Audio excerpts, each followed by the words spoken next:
We are live, and I'd like to say again a really warm welcome to everybody who's here. Welcome to this webinar. Good afternoon. It's now noon on Wednesday in Johannesburg, and so it's time for our midweek webinars. Today we'll be thinking about and discussing how COVID has affected the teaching of journalism.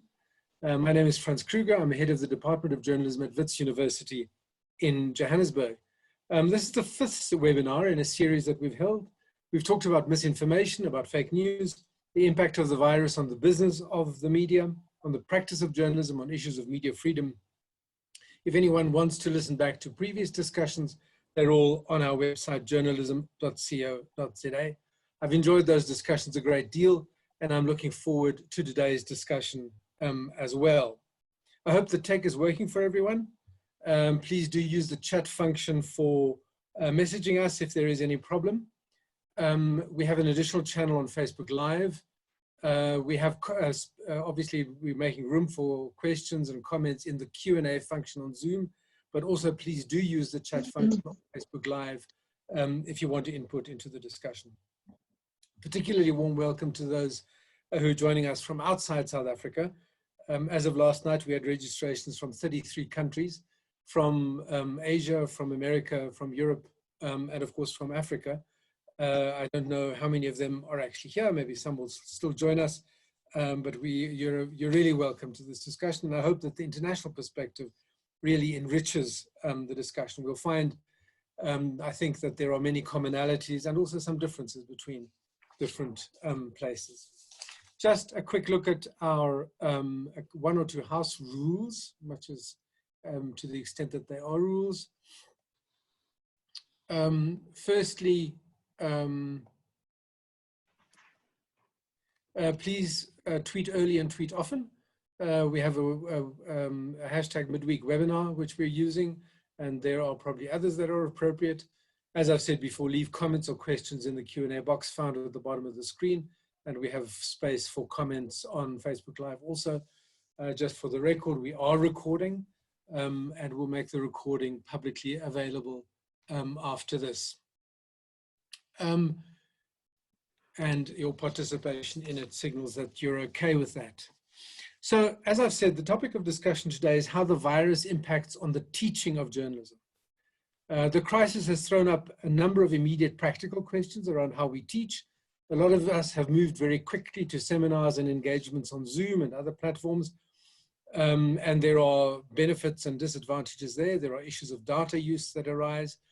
And anybody who has heard the audio breakup that happens when people are participating in an online session, or the extraordinary slowing of the voice that sometimes happens, will recognize that internet connectivity is not as perfect as it should be. Then there are the challenges of giving students the kind of practical hands-on experience that I think we all strive to provide. They can't go out, equipment is an issue, kinds of hands-on mentoring that is most effective in teaching skills is very hard to deliver. But there are wider questions too. As we heard in a previous webinar, the crisis is accelerating the crisis in the media business. Here in South Africa, we've seen the collapse of magazines practically. We've seen retrenchments, we've seen salary cuts. All this at a time when the need for reliable information is probably greater than ever before. So our graduates face an uncertain future.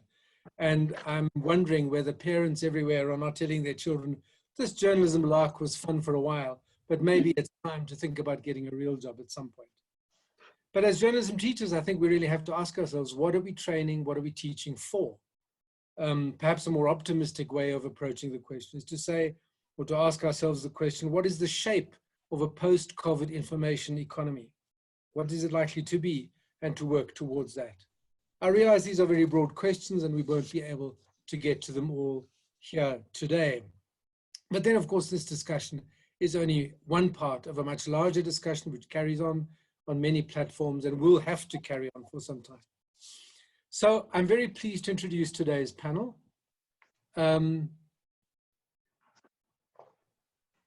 me just get the relevant slide up. So firstly, there is Dinesh Balliah, my colleague here in the Career Entry Journalism program in our department at Wits University. We're joined by Jeff Jarvis, the Professor of Journalism Innovation at Craig Newmark Graduate School of Journalism in New York, and Nancy Booker, who's the Director of Academic Affairs at the Graduate School of Media and Communications at Aga Khan University. I'm not going to go through long bios. I think our time is precious and we'd rather talk about the substance at hand. But I'm going to start by asking them in turn to just talk a little bit about their program and about how it has adjusted to the circumstances that came upon us very suddenly a couple of months ago. Can we start with you, Nancy? How has Aga Khan University's graduate school responded to COVID in Kenya and elsewhere? Thank you. Thank you very much, Franz, for organizing this, and for everybody who's joining us. In Nairobi, it's good afternoon, but wherever you are, it might be good morning. So at the Graduate School of Media and Communications, we currently are running a Master of Arts in Digital Journalism. And this is a program that brings together early career and mid-career journalists. So they're all practicing journalists with an average of about 7 years experience across, across the classes. At the moment, we have 59 students who are essentially coming for face-to-face classes 4 times a week, Monday through Thursday. And then over the weekends, we would run a series of remedial boot camps and workshops to basically upskill the students on technical skills and whatever other area of development they wanted to work in. The other thing that we also do at the school is that we run a series of professional development courses. Now, as a result of COVID, we've had to suspend all on-site classes in keeping with our government directives to close all learning institutions. And the other thing is that our journalism students are what you'd call frontliners, because they were gazetted as part of the essential services, and those who were then allowed to move freely to provide news and information. So even with the current arrangement of on-site classes, that would still have been a challenge because of the very nature of the work that our students are involved in. So we very quickly had to transition into online teaching. And one of the things that has helped us is that, prior to this, a lot of our programs were used a blended approach where, there was face-to-face, but then there was also a lot of work that was going on online because of the very nature of the sorts of students that we admit into the program. I think one of the things that we've learned is to have a very, great sense of appreciation for the IT team in the last couple of weeks. We are basically calling them our frontliners as a school, because they have been on call, 24/7. And I think one of the things that has worked, that many of us have had to experience is how, we take a lot of things for granted. Sometimes you just need to touch a button and you don't know where to find it. And the IT team has essentially been, our go-to people to ensure that our learning is happening at the best way possible. We've had to also send back home our students from Uganda, and our current international student population is mainly drawn from Uganda. We had to send them back home, and they've been joining our classes remotely. We've used all sorts of online platforms and social media tools to get to our students. WhatsApp is a very, very useful way of reaching our students. We've had to learn how to record voice notes to accompany some of the texts. We've used Zoom as much as possible. We've had to recalibrate our classes so much so that the students bring the experiences into the classroom. And the idea is, how do you then put a distant student, at the center of all the learning? And I think, just reflecting on the last couple of weeks, we've done this for about 6 weeks. It's just the level of interactivity has really gone high up. We are seeing students who don't ordinarily be very quiet, able to speak, ask questions. So I don't know whether the distance is helping break, that sort of divide, but we are seeing a lot more interactivity, a lot more reflection, a lot more of them bringing their everyday work and lived experiences into the classroom. One last thing that I want to say, and then turn it over to my colleagues, is that over the last couple of weeks, there's been a lot of changes that are happening in the media in this country. There are job losses, there are salary cuts.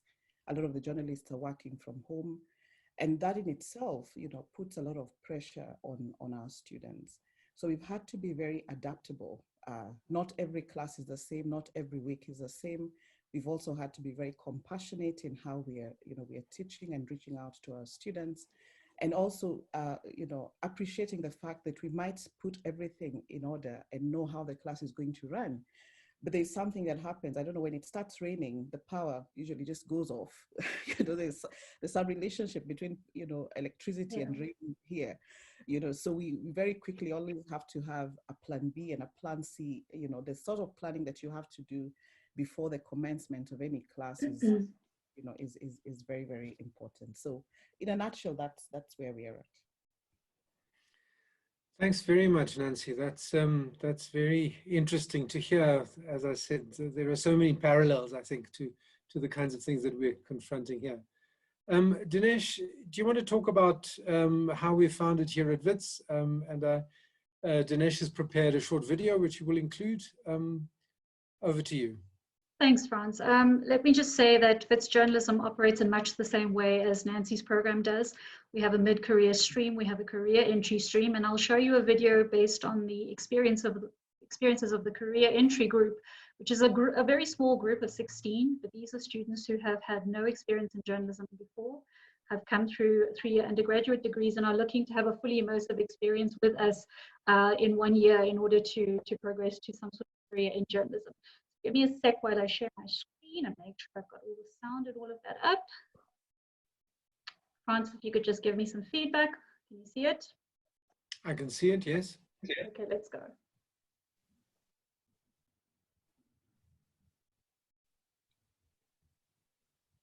I can see a still picture. It's not playing at this point. I'm just going to start it again. I tell you, everything runs perfectly in setup. Okay. No? Anything? It's not playing. Okay, trying it again. We did a rehearsal of this just about half an hour ago. All right, just give me 1 sec while I pull it up from here and see if that does anything.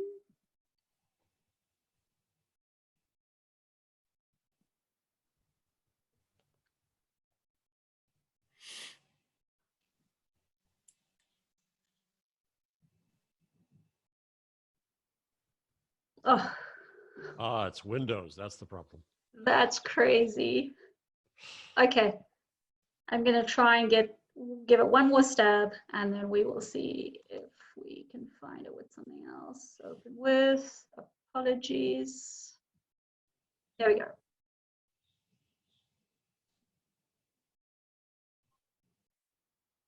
It's not shared. Not? No, at this point we're not seeing anything. Okay, coming back to me.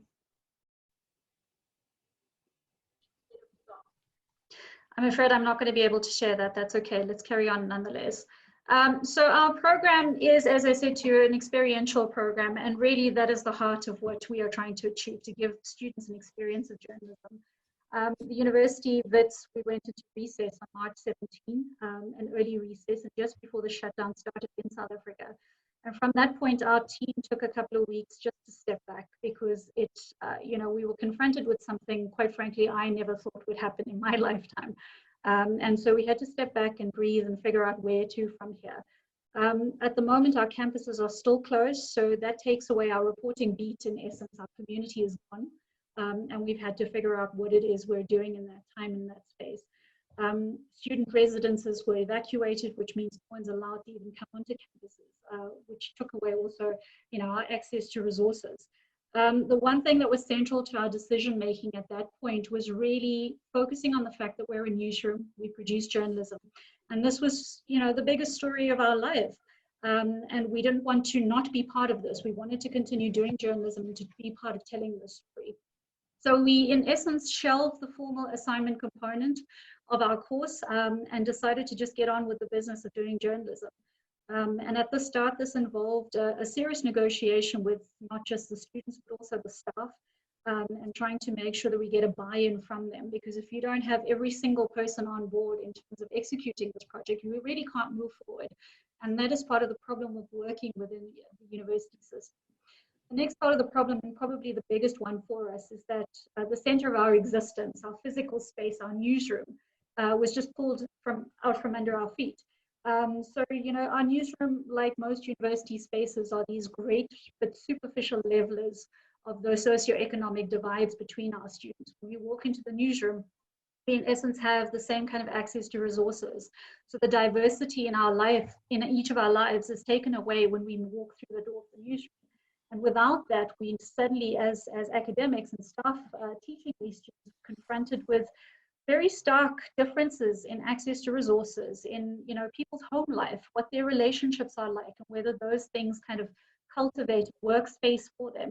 And quickly we have to not just adapt to our teaching, but also realize that those things have a big impact on the teaching and learning. And so part of the process of negotiating how we were moving forward was trying to figure out how to acknowledge these differences, right? Ordinarily, we would be very kind of touchy-feely about acknowledging what we don't have and the fact that some of us are privileged. And eventually decided to work more collaboratively, to work more closely with one another, and to leverage off each other's access to resources and off some of our privilege, as it were. Some of the stories that have come through, and I wish I could show you that video, let's try a little later, have been stronger and better than I could ever have imagined. And I think this time has allowed us to kind of break free from the conventions of journalism in a way, in that we're doing now, I think, a more engaged journalism. We're listening more closely to our community. And that community, as much as we're not on our campus, has remained the student community of South Africa, as it were. Some of our biggest story on our website, witsjournalism.com, has been about stories that come from other university campuses, you know, the University of Johannesburg, the University of Cape Town. And that is because most of the other media just don't touch those stories. That's not important to them. And so we found our niche audience across the country, and those people are responding to the kind of content that we're producing. We've also, you know, for a long time now been looking at projects outside of the newsroom. So we cover things like election reporting and protests in the city. And so in a way, our faculty have been more kind of trained to work in this very distributed way. It's been exhausting, I won't lie. It literally takes 3 to 4 times more effort to get one point across. But as a community newspaper based at a university, you know, our public health issues are mostly kind of reproductive health issues, their abortion, their HIV. And suddenly our entire faculty and all of the people involved in teaching the students have to start learning epidemiology. They have to start learning about how to report on trials and tests and science. And a huge part of that is not just to, you know, subcopy, but really to drive home the point to our students that we have to understand something very, very well before we start to write about it. We have to verify intensely, far more than we have before. We have to take on that responsibility now. And then we also have to call on our community around us in order to produce better stories. And to give you an example, I have on hand a WhatsApp group of doctors and scientists who are close friends. And I turn to them almost every second day to kind of think about a term or how to report on something. What is the correct way to talk about a study or a trial? Because these things are new to me as an academic even. But one of the most notable things, and I think, Nancy, you touched on this, is WhatsApp. It's been indispensable. It's been indispensable to us managing our operations as a team. It's also been indispensable in terms of the students finding stories, reporting, sourcing. They're turning not only to their own WhatsApp groups, they're turning to the church WhatsApp group, to their parents' WhatsApp group, the grandmother's WhatsApp group. So it's fascinating to see how the sourcing has changed in that respect. And I'll finish in a second. But a big realization for us is that our teaching hospital is no longer just the newsroom or the classroom, that it's the experience of journalism. And we're trying to give our students that wherever they are. And don't get me wrong, we miss our newsroom, but we miss our newsroom mostly because we miss the peer-to-peer learning that comes out of it. That a lot of that learning is now turning to mentors, and it puts enormous stress on the teachers who have to attend to almost every query. So there's no kind of organic learning that's happening. That physical proximity also means, and Nancy, you touched on this, that as teachers, we can sense and flag issues, particularly around mental health, from being close to our students. And that's gone. We don't have the ability to do that on a day-to-day basis, but we're learning to find cues in other ways, and we're learning to deal with them in other ways. Thanks so much, Dinesh. I mean, there are several points there that I'd like to come back to. And thanks for that insight into the day-to-day reality here. But let me first, firstly, let me just say that we'll try again in a minute to play the video. I think Tsepo was trying to sort something out there. But let me first ask Jeff to fill us in on what is, I think, the world epicenter of this thing, New York. Thank you so much, Franz. It's a bit bittersweet for me to be here because the first trip I had to cancel because of COVID was to Johannesburg. And so I wish I were there in person. And yes, I love telling students that we're in the center of the damn universe. Now we're in the center of the damn pandemic in New York. So we evacuated in early March. My last day in the city was March 10th. At the Newmark School at CUNY, we have a few programs. We have a Master's in Journalism, which includes a bilingual Spanish-English program. We have a Master's in Social Journalism, which I'm very proud of. We have a new mid-career program in News, Innovation, and Leadership. And we have our CUNY J+ Professional Development. So all of those have continued. We've been teaching all of them. We're going through the same kinds of issues on teaching as all of you, trying to get used to tools. At CUNY, which has 265,000 students, they had to pause for a week to acquire 33,000 laptops for students who didn't have them. I'm glad we had the resources to do that. We've had to raise money. We've raised $500,000 to try to help students with tuition and living and other issues because that inequity has certainly come out as well. I think that we could be doing a better job in seeing how this changes our teaching permanently. We've got to use this opportunity to see more about how to use hybrid learning. I've long wanted to set up a Genius Bar at the school for teaching of skills at students' own speed, and so on. The one issue we've had, as frankly, candidly, a disagreement in the faculty was on the safety of the students. Our first policy, which I enthusiastically backed and still back, is that we would not allow students to go out on assignment and that we would not accept or grade anything that was acquired outside of their homes. That caused some controversy. Obviously, it's difficult for the video and photo faculty. The policy was changed. I was on the opposite side of this. And so students can now apply for waivers. My view is that the student's safety is the first principle at a school. I just want to spend just a minute really talking about, I think, the real opportunity here, which is to reconsider journalism and reconsider how we do this. Some of the skills that I think matter teaching now, one we're going to do in the orientation for our new students, is listening skills and social listening and understanding how to listen to communities in new ways using all of these tools, and to not worry so much about shoe leather, but worry about how they can reach people through all the tools that we now have. One of the skills that we teach in social journalism is to do information needs assessments for communities. We don't start in social journalism with the story idea. We start with the community, observing, listening to, reflecting, empathizing with, understanding a community's needs before we imagine what tools of journalism to bring to them. I'm a big fan of Spaceship Media, which practices dialogue-driven journalism. Because I have tenure and I can do obnoxious things, I redefine journalism. So my present definition is to convene communities into respectful, informed, and productive conversation. And that's what Spaceship does, and I think we want to try to do more of that kind of dialogue-driven journalism, of convening communities into conversation. I think there's a big opportunity, which we are doing, and other schools are doing, like Columbia, in understanding how students can put together socially generated images and video and audio.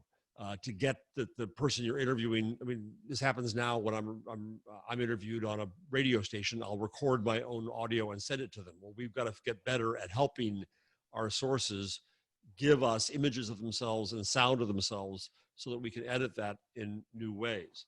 And then finally, personally, I wanted to learn things in this crisis. And so I started I saw that we were so concentrated in America after the last presidential election, and I apologize to the world for what we did, that disinformation was our focus so much, that we were worried about disinformation, Russian bots, and so on and so forth. So there's some great organizations like First Draft that work in this. First Draft is headquartered at our school, and that still matters. But I saw that in this crisis, what really matters, I think now, is more amplifying expertise. Claire Wardle, the founder of First Draft, said that a lot of the disinformation she sees now is not so much purposeful as innocent, well-meaning, but still dangerous. And so our enemy is ignorance, and we know how to deal with that. The cure for ignorance is expertise. So I started compiling a Twitter list of COVID experts, which reminds me of Dinesh's WhatsApp list, but mine's public because it's on Twitter. And so I now have almost 600 epidemiologists, virologists, infectious disease physicians, biologists, geneticists, frontline doctors, and a few science journalists. If you want to find it, if you can go to bit.ly/COVID Twitter list. Again, that's bit.ly/COVID Twitter list. I have found this to be invaluable because just like Dinesh, I can go and see what the experts are saying. I'm fascinated how doctors are operating in an open information ecosystem with preprint papers. They are using Twitter to create a new form of peer review. They're very helpful in explaining things. On my blog at Buzz Machine, I've interviewed 4 of the doctors and scientists about how they think we should be covering this crisis. And I've learned a lot about better sourcing, about asking a source first what they're qualified to answer and not qualified, about how media are not sourcing well. My morning show that I watch here every day goes to a spine surgeon to ask about the virus, which makes no bloody sense. And so that's been beneficial for me to keep my fingers in it personally and learn something new.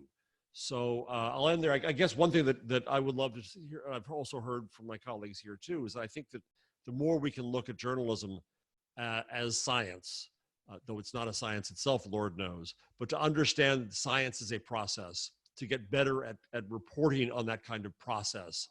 And to one of my students in entrepreneurial journalism a year ago from Italy, Elizabeth Itola, is working on a project about journalism in the scientific method. So I think we have a lot to learn by watching the scientists and the doctors and acquiring some of their knowledge and their methodology in journalism. Thanks. Thanks very much. Again, a number of points that one would want to pick up on. I just want to check whether we can play that video. Tsepo is trying to play it from his side. Tsepo, are you there?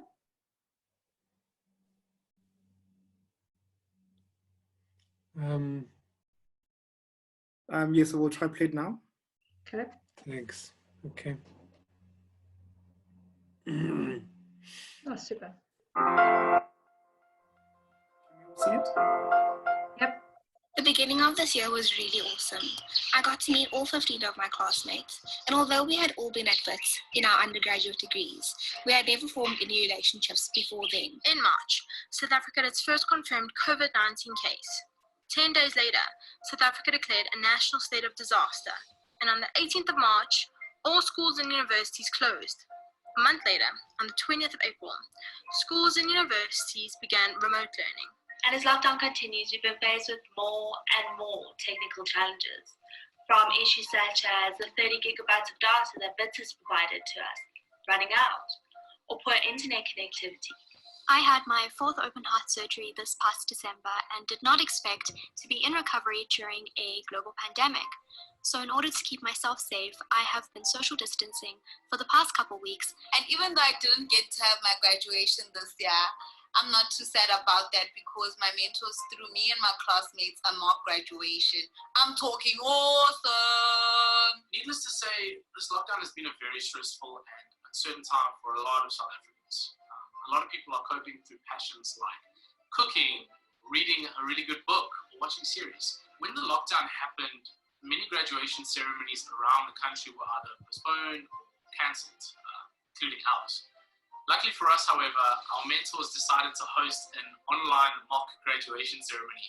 And as a musician, I was asked to perform a cover of the song 10,000 Hours during the ceremony. I've been doing a photo essay on the 6 to 9 workout period in the mornings. So once I get back, I get to work on my very own article. My friend sent me a message the other day telling me about the Bella Vista Clinic and how him and his mom spent hours waiting for a medicine. He emphasized the fact that people left the Bella Vista Clinic without receiving their medication, which is extremely dangerous. So I thought, hey, why not get down there, take a few pictures, and tell my Twitter audience what's going on at the Bella Vista Clinic. For my portfolio this semester, I created a black and white photo essay titled Keeping Busy. I photographed each one of my family members and how they fill up their time during the lockdown. During this online learning process, we've used tools such as Microsoft Teams and Zooms to keep up to date with each other. Media is in a digital migration, so it's good to have resources such as Adobe CloudShare and Google Drive to ensure that we keep our journalism skills up to par. I am currently working from SRT because of the lockdown, and I had to produce a video for Wits Journalism, and I involved all my siblings in it because music is the one thing that's keeping us sane during this pandemic. Part of the work that we do as Wits journalist students is finding innovative ways to depict information. This is an infographic I did with one of my colleagues on South Africa's economic response to COVID-19. Under the lockdown, Wits content has taken a hyperlocal shift where we are telling more community stories, highlighting how different communities have been affected by this pandemic. The lockdown has brought so much positivity in my life, and that I was able to appreciate those who played an important role in my life, my family. The end of the pandemic will reveal the transformation that journalism would have undergone in order to fit into a new era. People would have gotten used to the idea of working from home and only going into the newsroom when absolutely necessary. Having to tell a story from a township can be a bit of a challenge because a lot of people here, they don't have access to the internet. So whenever I need to recheck something with my source, it means I have to go back to them and speak to them in person. Unfortunately, I can't just do it over email. And although this can be a bit of an inconvenience, I still think it's something that journalists can incorporate in the near future because sometimes it can be quite easy for a source to fabricate a story or lie over text or email. Am I enjoying it? No. I miss the interaction with students, and I miss their own interaction with each other. But here we are, we're trying to make it work.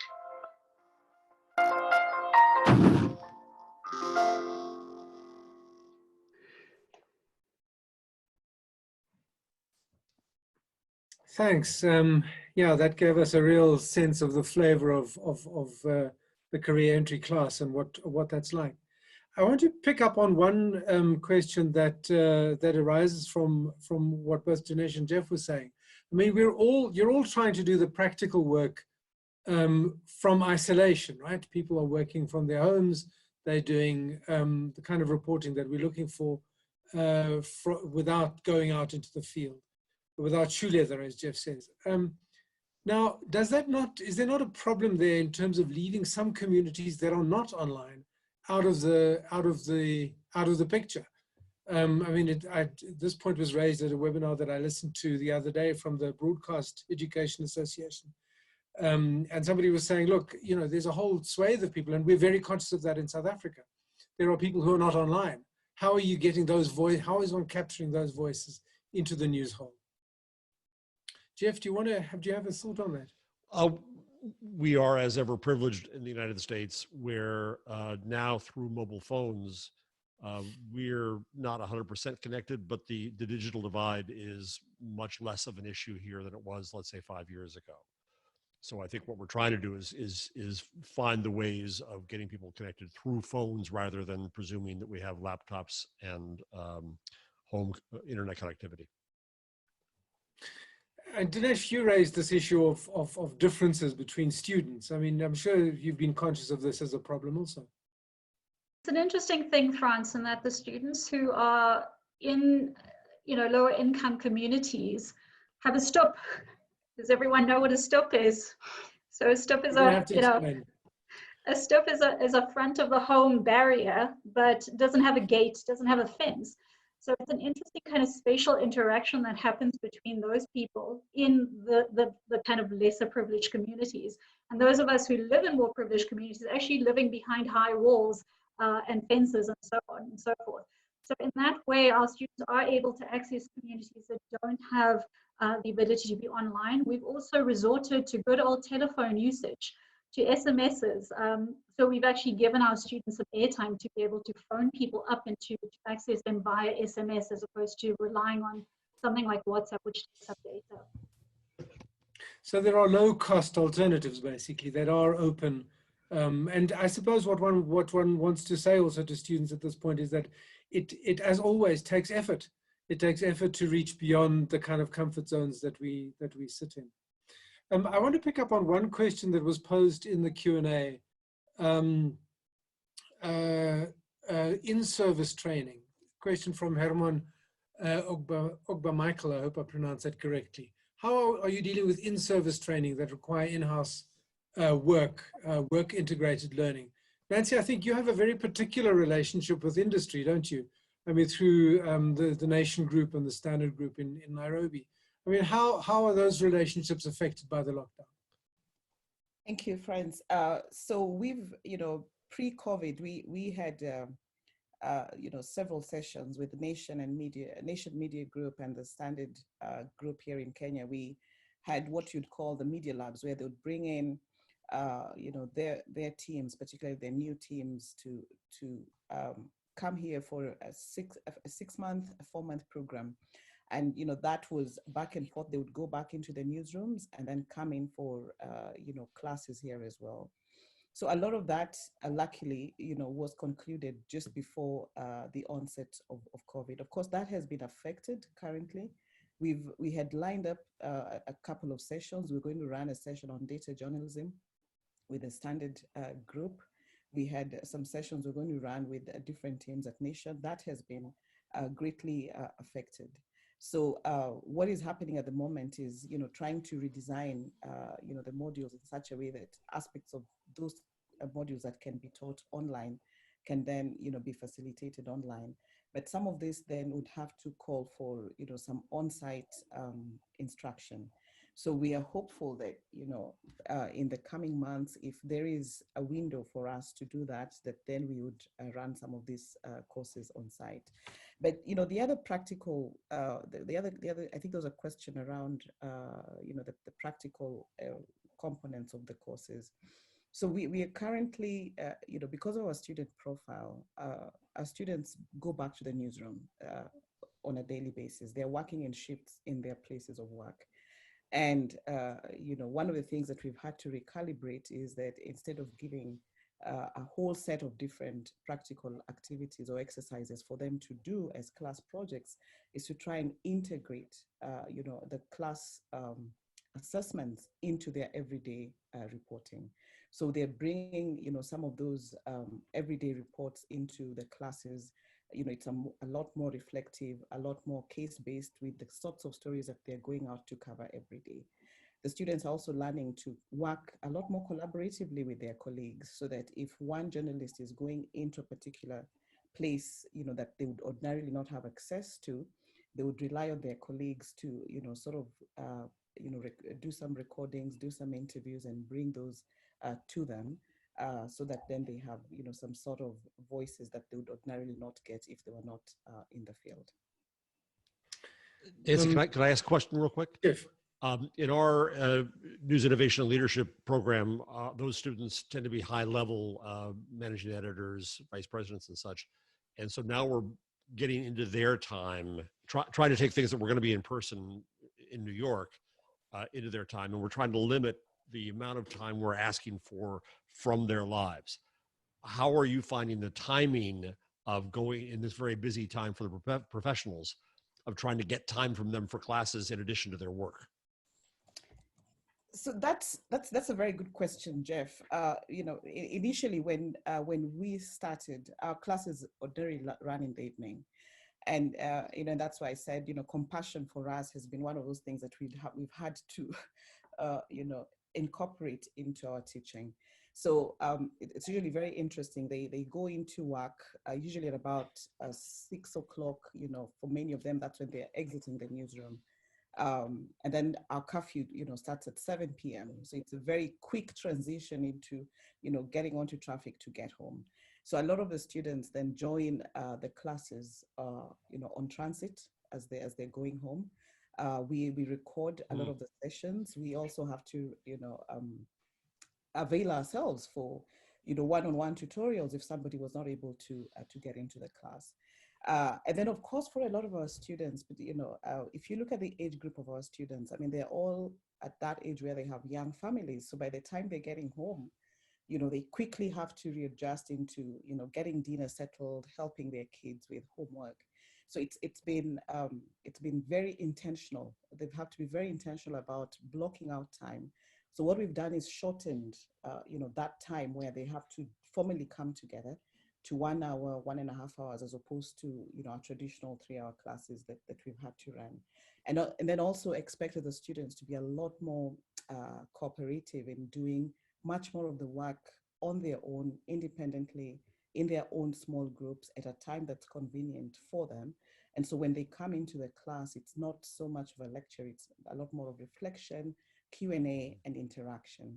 But it's interesting that, for many of them, they actually log in. I teach a class that has 25 students, and on every Wednesday night, I have, 24, 23 students, right at the beginning of class. So one of the questions that I asked them is, why are you guys so committed to this? And they said, it's a good escape for us. It's something different, it's exciting. It allows us to connect, to hear the other people. And the fact that we're also checking in on each other and just finding out, where we are at, what's happening, what's new, how we're all doing, for them in itself is something that they look forward to. So we've had to create time for that within the 1 hour or the 1.5 hours that we have. Thank you, that's great. You draw our attention to a really important point, Nancy, and that is that really young career entry students, as we call them here at Wits, are in a very different situation to mid-career working journalists who are doing part-time degrees or professional development programs with us. The dynamics are very, very different in all sorts of different ways. There's a student, Nadia Lobti, a Cameroonian studying in Rwanda, who wanted to just very briefly share her experience. I hope I pronounced the name correctly. Nadia, talk to us. You'll need to unmute yourself.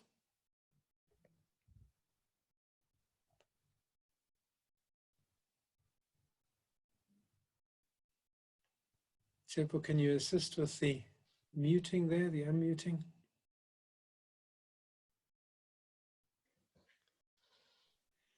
While we wait for that, there's a question here about the practical equipment that people are using to edit videos and audio. I'm going to say we'll respond to that in writing at some point. I apologize, we have a lot of questions and comments, and I see the time is ticking away. Nadia, are you able to talk to us? No, it seems not. There is, let me just pick up on 1 or 2 other questions here.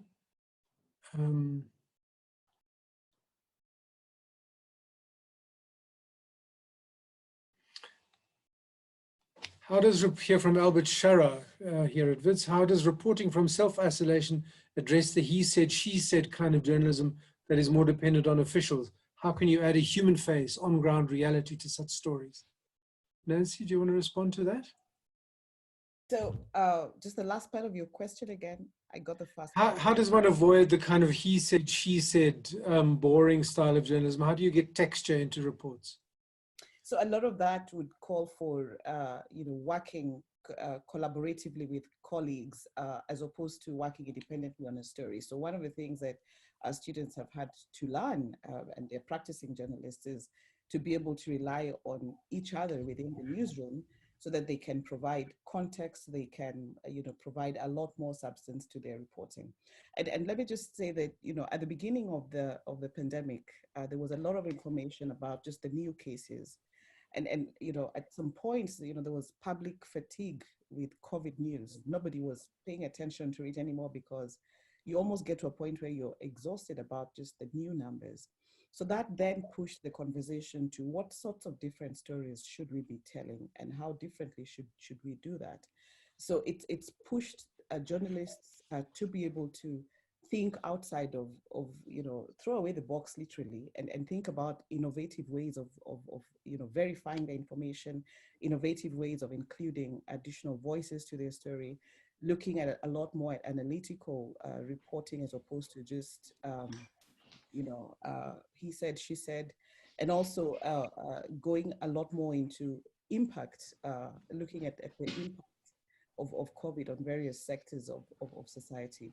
So that then is addressed by collaborative work, a lot of teamwork.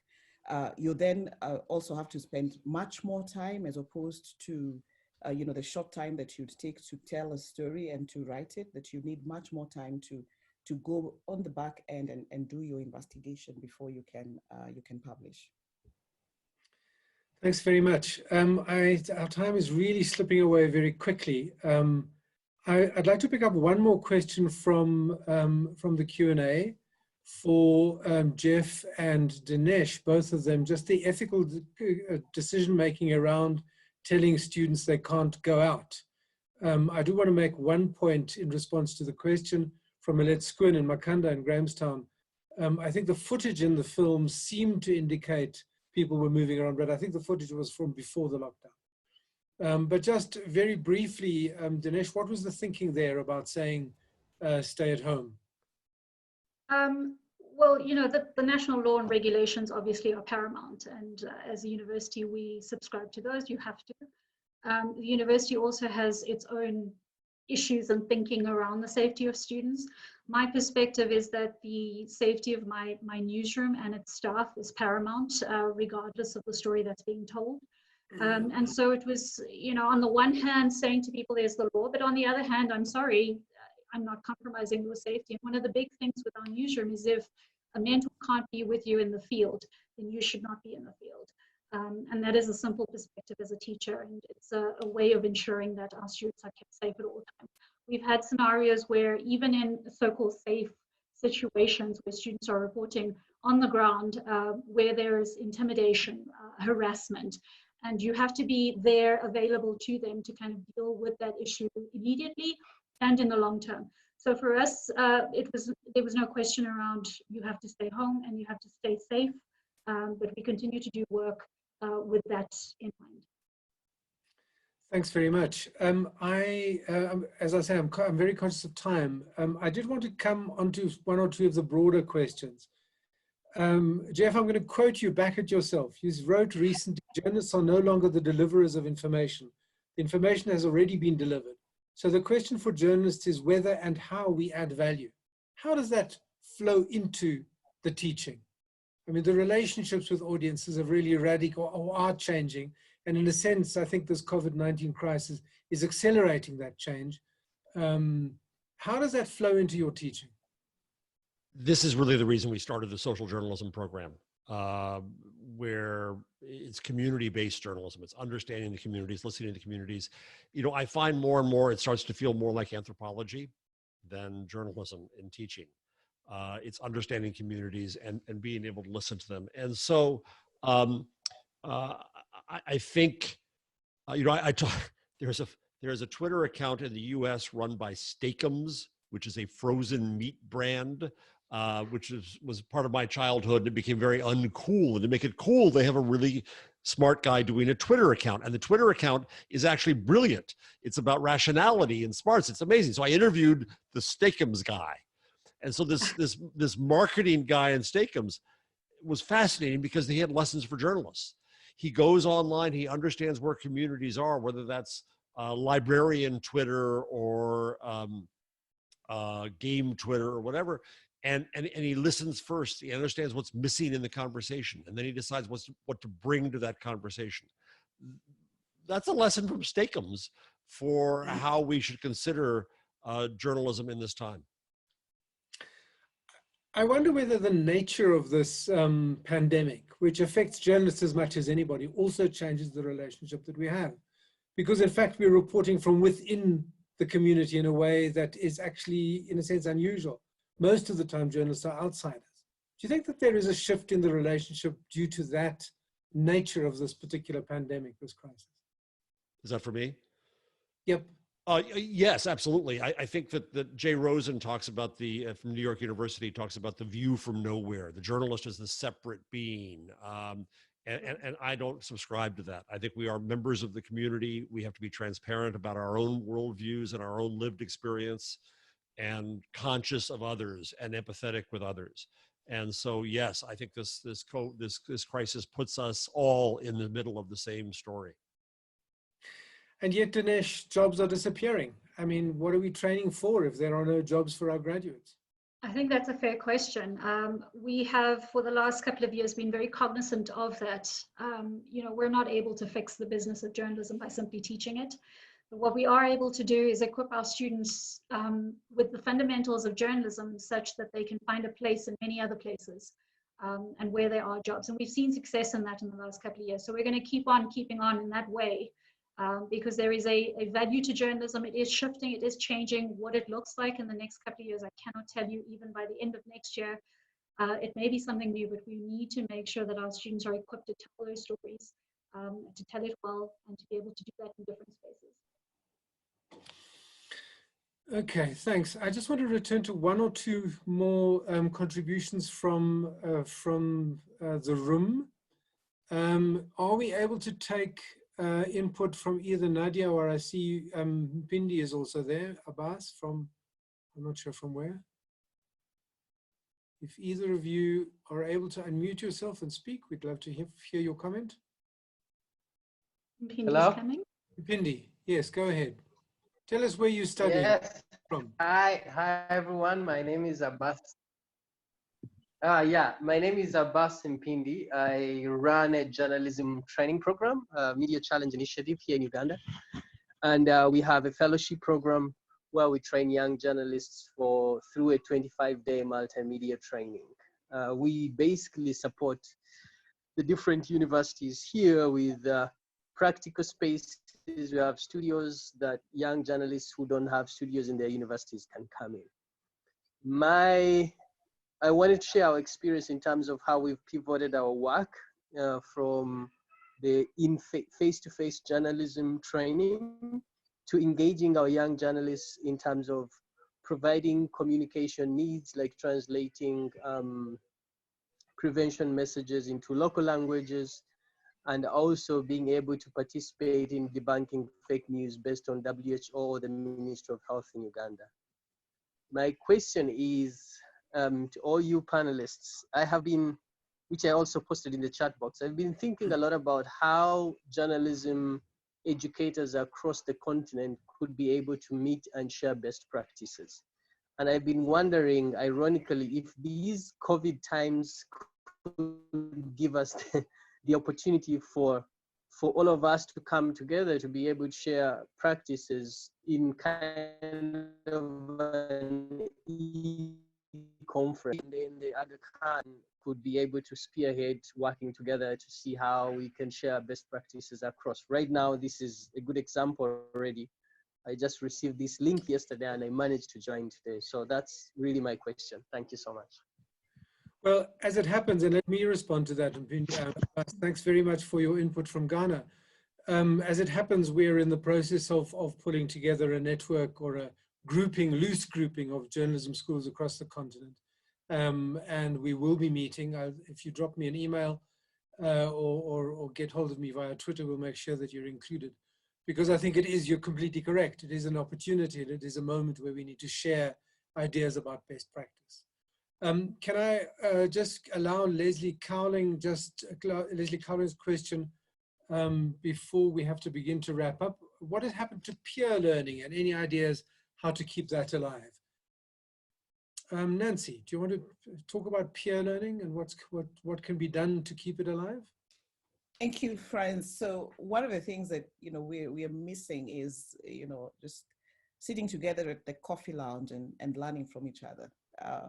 Whenever we come into the school and a couple of minutes before our classes, or riding home together after class and sharing our experiences. So of course that has been challenged with the current pandemic.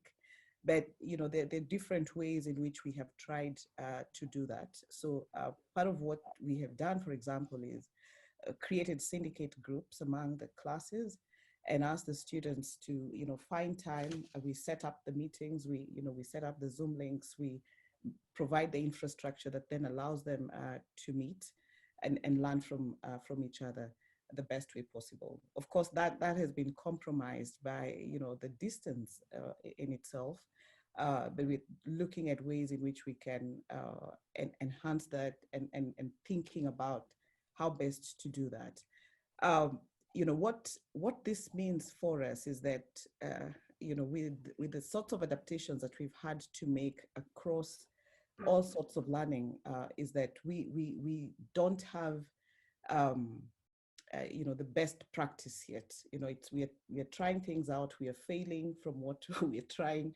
We are learning from those failures and adapting to see, what's the best way forward. So maybe after this, after a couple of months, we'll be able to reflect on this and see what are some of those best practices that could then shape peer learning, for example.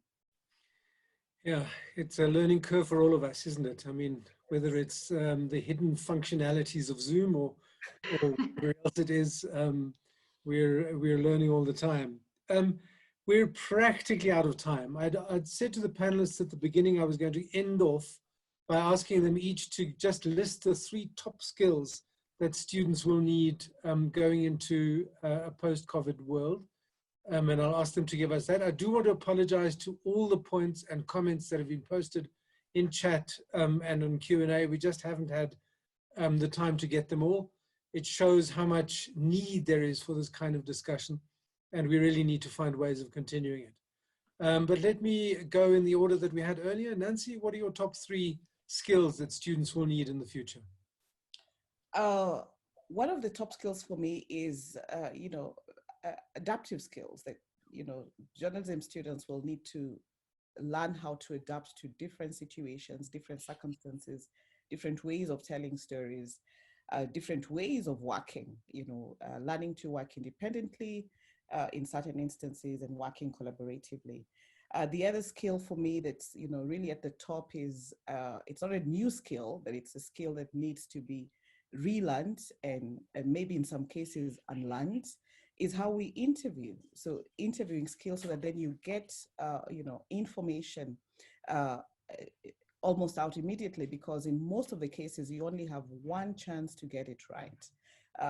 We don't have several chances where we get to speak to people. There's a cost implication to that. There's a travel. So if we just have one chance to make this phone call, how do we interview in a way that we get the sorts of responses that we're looking for that then would enhance the story? And the last one for me is mobile journalism skills. We have the power in our mobile phones. So what can we do with it? How can we tell stories effectively using our mobile phones? Thanks. Dinesh, your top 3? I'm going to cheat a little bit and I'm going to say all of Nancy's plus plus some fact checking. I think fact checking during this time of the pandemic has developed into its own thing. It's become gotten a life of its own, and I really do think that belongs with journalists. And so I'm going to say fact checking as a 1. Critical reading skills, Franz. The one thing I see when I'm subbing copy all of the time is just we don't immerse ourselves enough with the literature that's there, with what's written from other people's perspectives, but also from communities themselves, to hear those voices through what's written. And then numeracy. So going down to the basics, the numeracy and data skills. And I think from my own learning that I've done during this time, I can't tell you how much I had to teach myself in this respect in order to get where I am with my students. So those are my top 3. Thanks very much. Jeff? Yes, all of the above, thank you, especially being adaptive. I would say listening, listening skills, understanding how to listen in communities in new ways and understand and empathize with their needs, number one. Number two, understanding science and what it can teach us as journalists. I think that's been a big lesson of mine in this. And then number three is business. And that's the hard part, because I think we're going to have a scorched earth and have to rise again from the ashes. And our students are going to have to start new little sprouts out of the ground. We're looking at how to train our students more in how to make money on YouTube and Medium and Patreon and so on. And so it's not going to be an easy life, but I think we're going to find the need for individual journalists to become resilient and build a new journalism. Yeah, thanks very much. Unfortunately, we really have run out of time.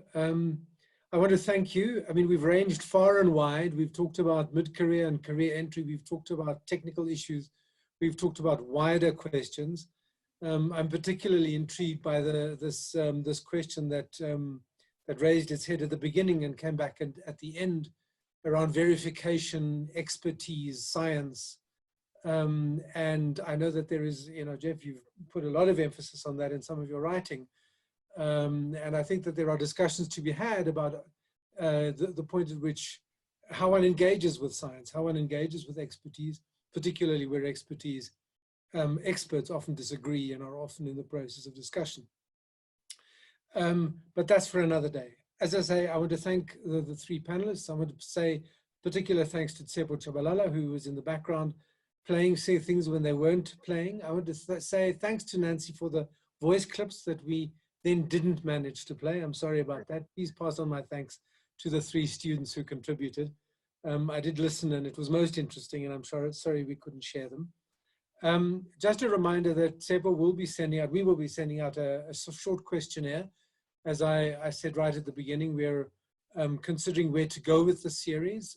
So we'd really value your feedback. Please do respond, tell us what ideas, themes, topics you would like to see, what you think of the format, and whatever else kind of feedback you'd like to give us. As we've said, the recording will be online on journalism.co.za in a day or so, and probably on Facebook even sooner than that. So thanks very much to all the different people who were here. It's been a most interesting discussion, and we look forward to taking it further in different places and on other platforms. Thanks very much.